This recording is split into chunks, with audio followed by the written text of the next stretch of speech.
அந்த சொல்ல நீங்க நிறைய சொற்களை நிரப்பி ஒரு பெரிய சென்டென்ஸா நீங்க மாத்தி காமிக்கணும். ஒரு டாஸ்க் கூட வச்சுக்கோங்க. ஏன்னா நீங்க நிறைய பேருக்கு எழுத தெரிய மாட்டேங்குது. தமிழ் வார்த்தைகளை வந்து தப்பு இல்லாம எழுத தெரிய மாட்டேங்குது.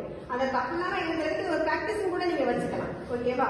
அப்ப இந்த ஒரு சொல்ல நீங்க எப்படியெல்லாம் டெவலப் பண்றீங்க அப்படிங்கறத இன்னைக்கு நம்ம பார்க்கலாம். ஒரு சொல் எழுதி போட்டுக்கிறேன். இப்போ நான் எழுதி போடக்கூடிய சொல் நான். அடுத்தது வேற யார் எழுத வர?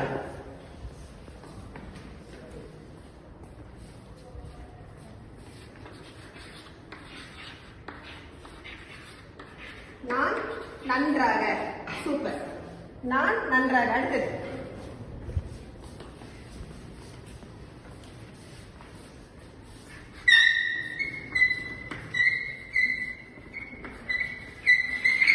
நான் நன்றாக படித்து.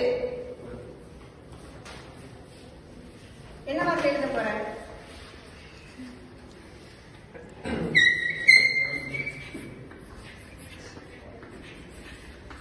நான் நன்றாக படித்து வாழ்க்கையில். நான் நன்றாக படித்து வாழ்க்கையில். இது வரைக்கும் வந்துருக்கு. Super super. அருமையா வந்துருக்கு.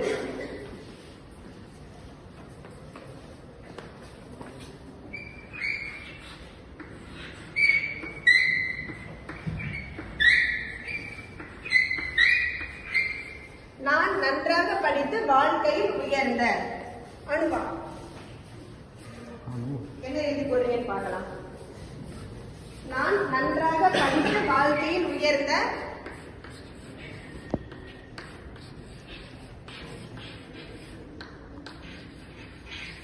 உயர்ந்த இடத்திற்கு. வேற? சூப்பர்.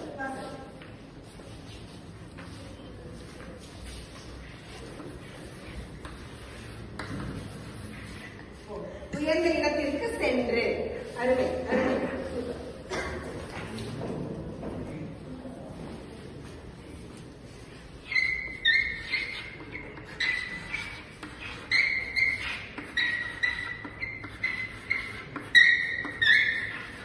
மக்களுக்காக. Super super. மக்களுக்காக. பரவாயில்ல, இவ்வளவு பேர் ஆர்வமா இருக்கிறீங்க.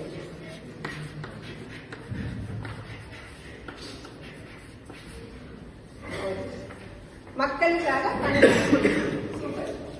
பணியாற்று. பணியாற்று எப்படி நீங்க முடிப்பீங்க? பணியாற்றி பின்பு. இன்னும் நாங்க நிறைய சொல்ல போறோம். பின்பு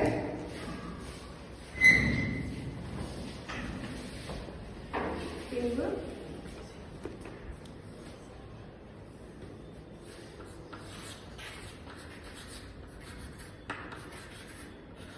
சிறந்த. பணியாற்றி பின்பு சிறந்த. சூப்பர். சிறந்த.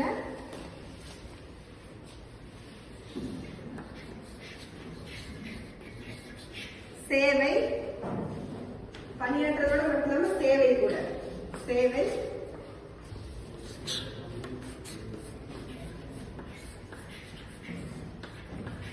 புரிந்து. சேவை புரிந்து. அபிநயா. சேவை புரிந்து.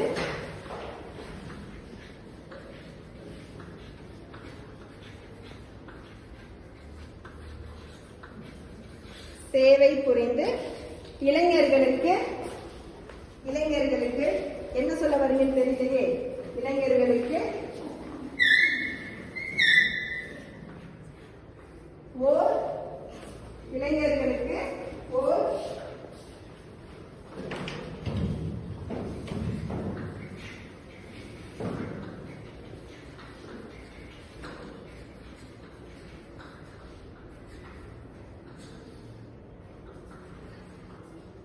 எடுத்து காட்டாக.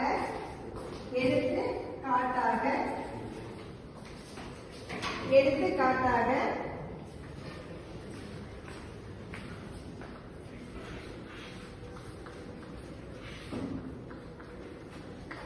இருந்து. எடுத்துக்காட்டாக இருந்து. இவ்வளவு பேர் நல்லா சொல்றீங்கப்பா. இருந்து.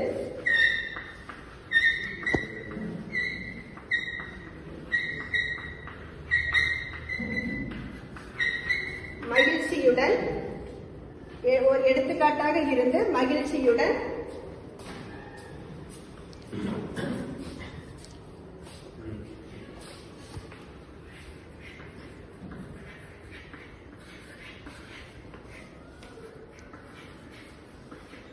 வாழ்வேன்.